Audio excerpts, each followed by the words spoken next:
Hello all. In this video we will be looking at engineering constants. Until now we have been looking engineering constants such as E1, E2, G12 and Poisson ratio nu12.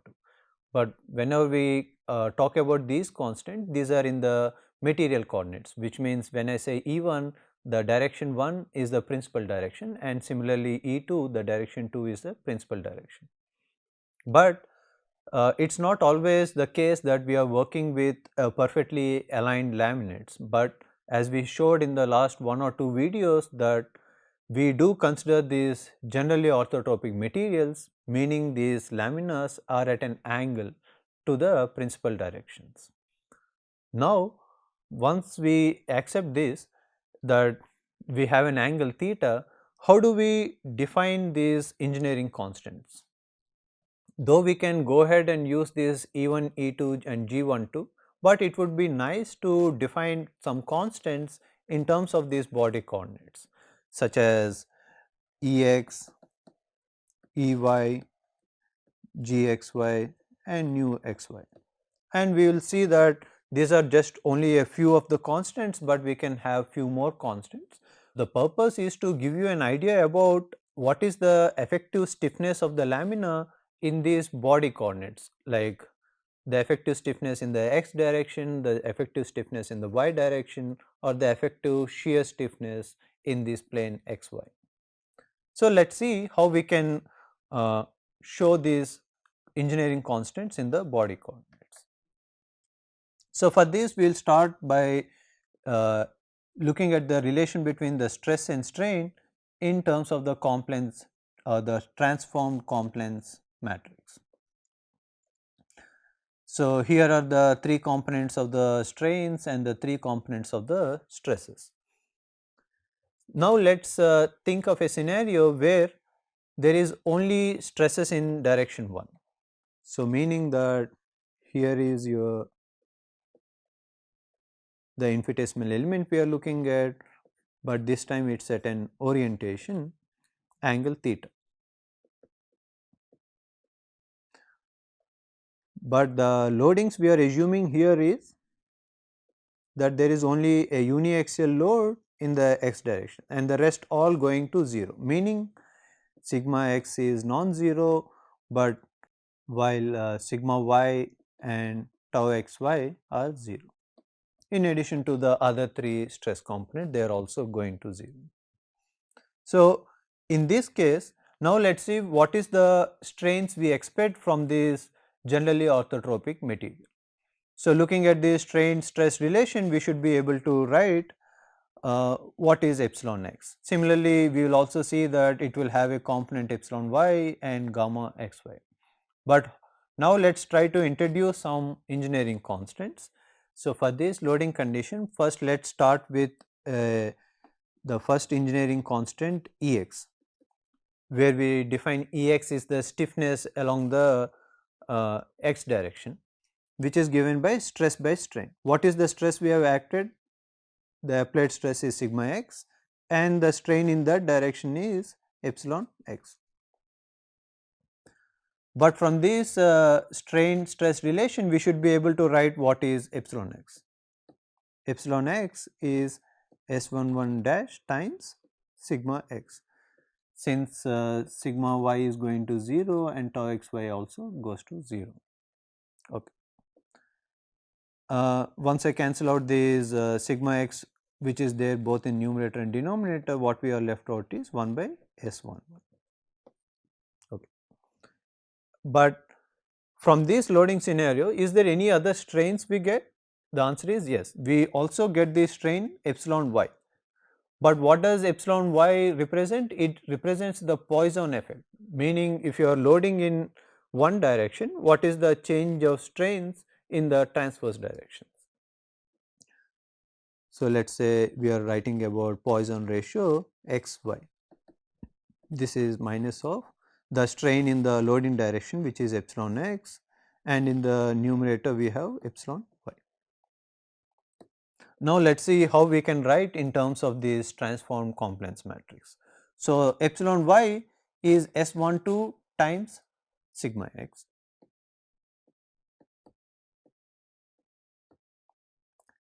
and epsilon x we have already written in the previous equation is S11 bar times sigma x.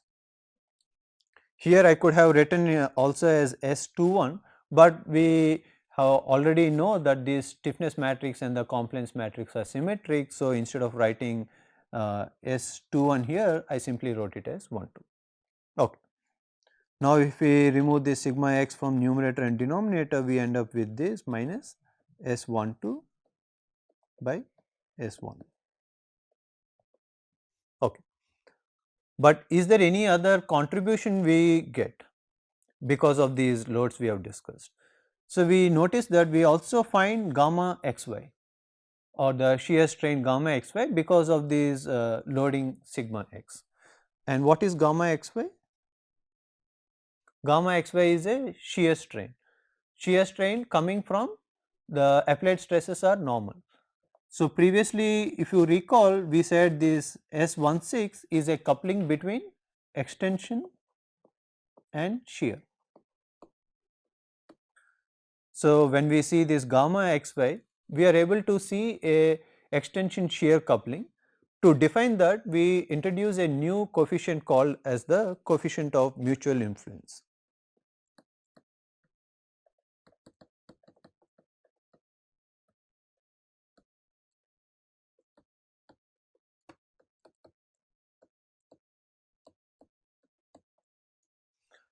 Uh, Shown as x comma xy, which is the ratio of gamma xy, the shear strain by the corresponding normal strain epsilon x.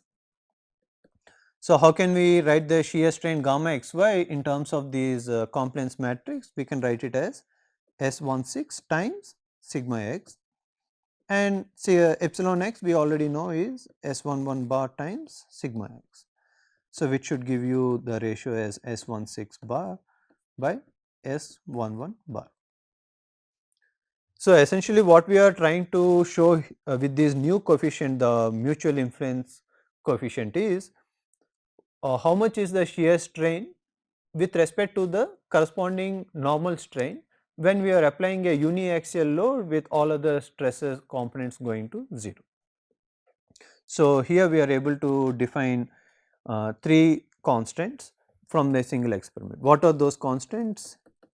Ex, Poisson ratio nu xy, and this new coefficient of mutual influence x comma xy. Okay. Similarly, I could have designed one more experiment where for the same infinitesimal element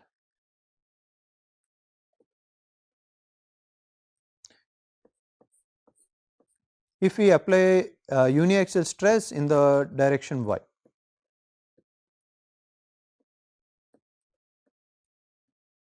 From this I should be able to define one more engineering constant Ey. Essentially the stiffness of this lamina in transfers to this direction or in direction y, which I can write it as sigma y by epsilon y. We should be able to and here let me also reiterate saying that sigma y is the only non-zero stress and the other stresses like sigma x and tau xy go to 0.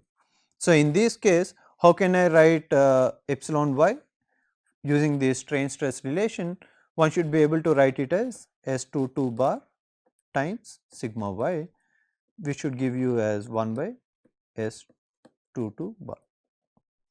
So, from the second experiment I should be able to write this new elastic constant E y. Similarly, I could have designed one more experiment where we apply shear or pure shear without any normal stress. So, we are again taking the same lamina with this angle theta and then apply these shear stresses tau xy. So, because of we applying this shear stress tau xy, first thing is we will notice shear strain, and how do we write this shear strain or how do we bring that relation? We write it in terms of an elastic constant Gxy. where we have the shear stress applied tau xy divided by the shear strain gamma xy. So, how can I write this gamma xy in terms of the compliance? We can write it as S66 bar times tau xy, which should give you this g xy as 1 by S66 with a bar. Okay. Is there any other coefficient we can get from this last experiment? The answer is yes. We can here again talk about this extension shear coupling, but this time because of applying the shear stresses, what are the normal strengths? How do we get that? Again we introduce one more coefficient of mutual influence, this time xy comma x, which we can define as epsilon x by gamma xy. How can we write this? Uh, epsilon x will be S16 bar times tau xy and gamma xy is S66 bar times tau xy, which should give it as ratio of S16 bar by S66 bar. So, from this last experiment we are able to find two more elastic constants, which we name it as gxy and this coefficient of mutual influence written as xy comma x. So, let me box it. So, we can see what are the elastic constants we have uh, discussed here. So, we have got three elastic constants Ex, nu xy and this coefficient of mutual influence x comma xy. And then from the second experiment we got this Ey, and from the third experiment we got this Gxy and another coefficient of mutual influence where we write it as xy comma x. Now that we have defined these engineering constants, let us look at few examples to get a physical feel about how these values vary with the orientation angle theta. So, for this we will start by looking at Ex and Ey, which are the stiffness in the directions x and y.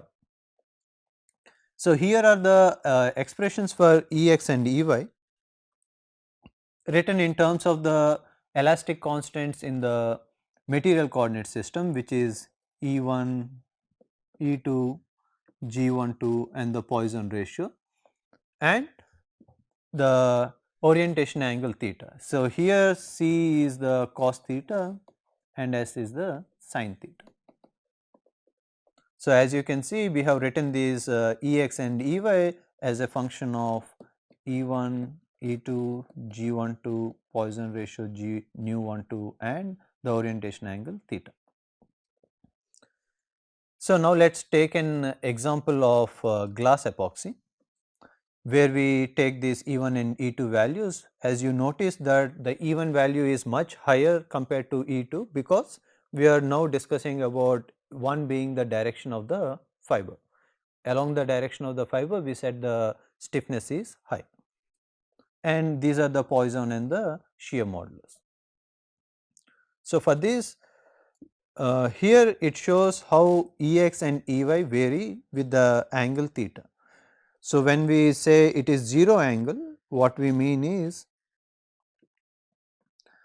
the fibers are all aligned along this direction x, and when we are looking at angle theta being 90, we are saying that the fibers are all along the direction y.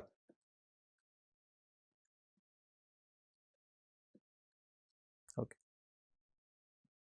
And similarly, of course, all the other angles are intermediate, like 30 being 30 with the x axis and 60 with the x axis is something like this. Okay. Now, let us focus our attention to Ex, which is shown by this line. So, we see for orientation angle 0 the stiffness is the highest, But as we increase the orientation angle going from 0 to 90, it gradually decreases and finally it reaches its minimum value at 90 degrees. And if you again look back at these values, this is quite evident because we know the E1 value is maximum and E2 is the minimum. E1 is where we get when the orientation angle is 0 degrees and E2 is what we get when the orientation is 90 degrees. Okay.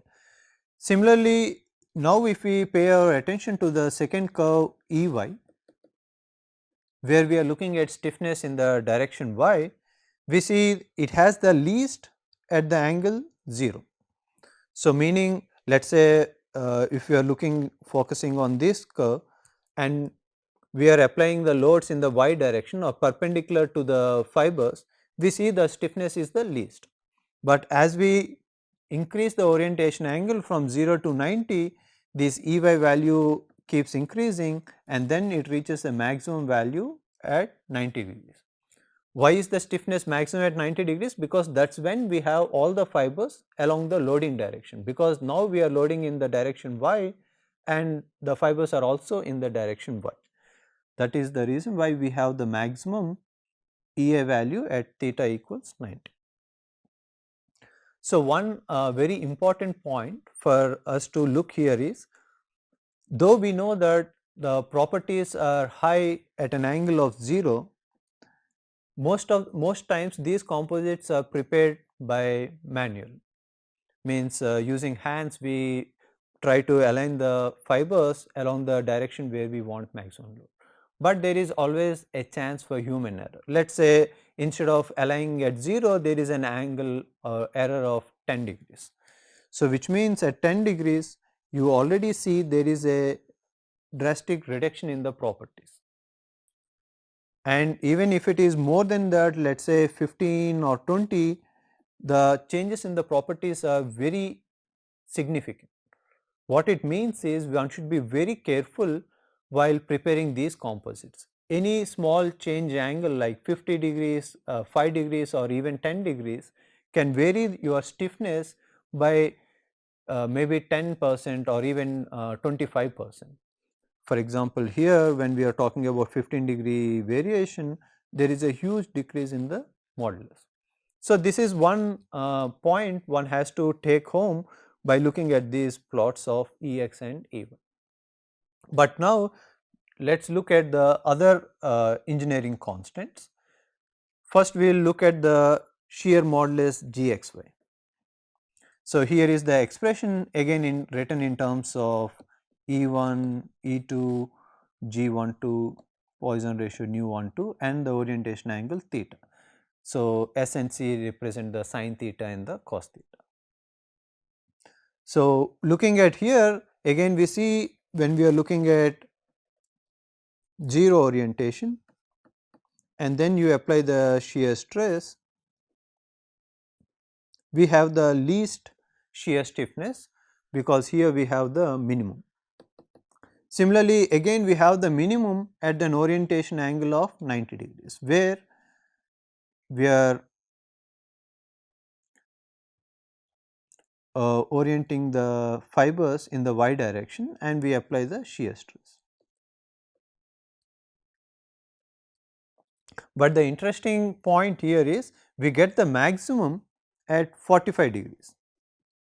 So, meaning like if we have the orientation angle at 45 degrees, the fibers are at 45 degrees to your x axis and then when you apply the shear stress, then we get the maximum shear stiffness in the component. This is very important because let us say now we are in an application where you are applying a shear load. Then this tells you that what is the preferred orientation. The preferred orientation is 45 degrees because that is when the shear stiffness is high. Later when we discuss about the designing or the principles of design, there this is the important design principle we use. So, in applications where there are shear dominated loads, then we prefer to have more of these 45 angle plies. Okay. Now let us move our attention to the last of the coefficients or the engineering constants, where we discuss about this coefficient of mutual influence. Let me erase this.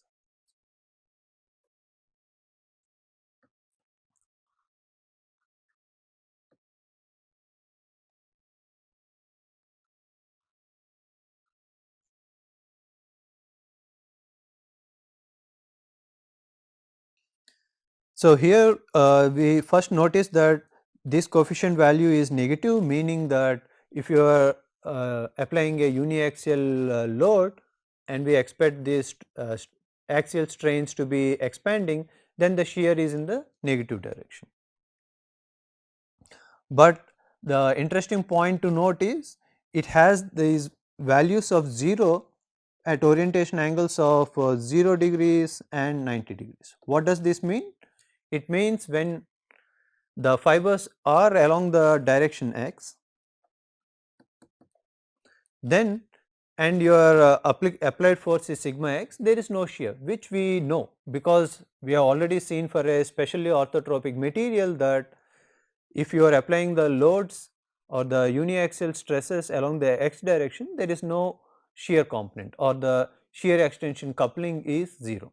The same happens at 90 degrees when we have the fibers in y direction. But intermediate, where the angles are between 0 and 90, we notice that there is a shear contribution, and this shear contribution is maximum at some intermediate value. This value can change from material to material, which we will see in the next slide. So, in this slide we are showing you 3 different composites: the glass composites with red, blue with composites, carbon composite, and aramide with magenta color. So, for example, when we start with looking for Ex, Ex is the stiffness along the x direction. We have normalized it with E2, where E2 is the transverse stiffness in the direction 2. Okay. So, here we see this red color is glass, blue is carbon, and aramide is magenta.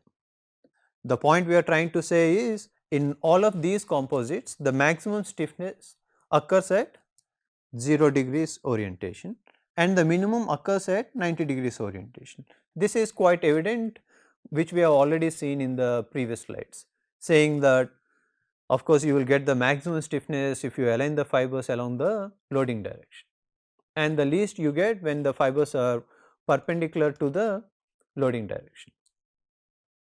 But depending on the composite we choose, the values vary. But when we start discussing about the shear stiffness, we see irrespective of the material, meaning the red here is the glass, blue carbon, and magenta for aramide. For all these composites, where do we have the maximum shear stiffness? For all of these, we have the maximum shear corresponding to 45 degrees. See, irrespective of the composite chosen, if it is a unidirectional lamina, then we get the maximum stiffness at 45 degrees orientation. And when we move to this coefficient of mutual influence, again as we discussed previously, irrespective of the composite chosen, there is at 0 degree orientation and at 90 degree orientation, there is no extension shear coupling.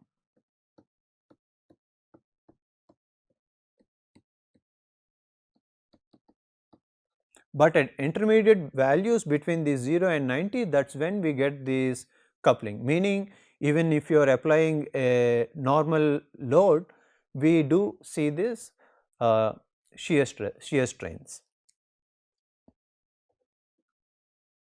So, now let us summarize what we have discussed in this video.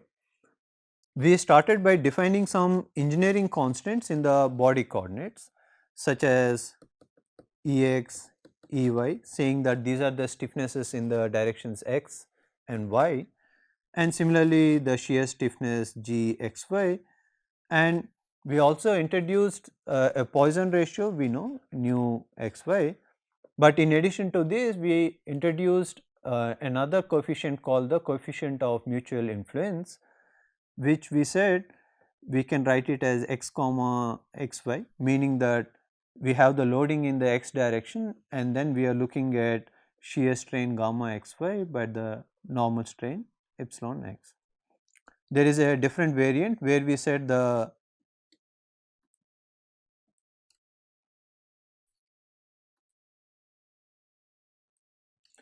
there is a second coefficient of mutual influence where we have the loading in the xy direction, which is the shear stress, and we look at the ratio of normal strain by the shear strain gamma xy. So, we also showed you with a few composites like the glass fiber, carbon fiber and aramide fiber how these values change. For Ex we said it has the maximum value at 0 degrees and minimum value at 90 degrees. Of course, we did not look at y, but I am sure we can talk about y now, saying that when do we have the maximum value of Ey? Maximum value will be at 90-degree orientation and the minimum value will be at 0-degree orientation fibers. But more importantly, we have seen for the shear stiffness, the maximum occurs at an angle 45 degrees. And for this coefficient of mutual influence, we have showed that it is for angles of 0 degrees and 90 degrees. We showed that there is no extension shear coupling.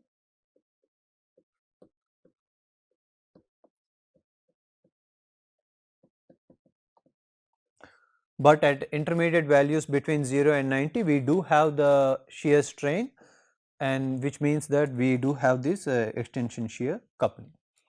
This should give a brief idea about how we look about the engineering constants in the body coordinate system.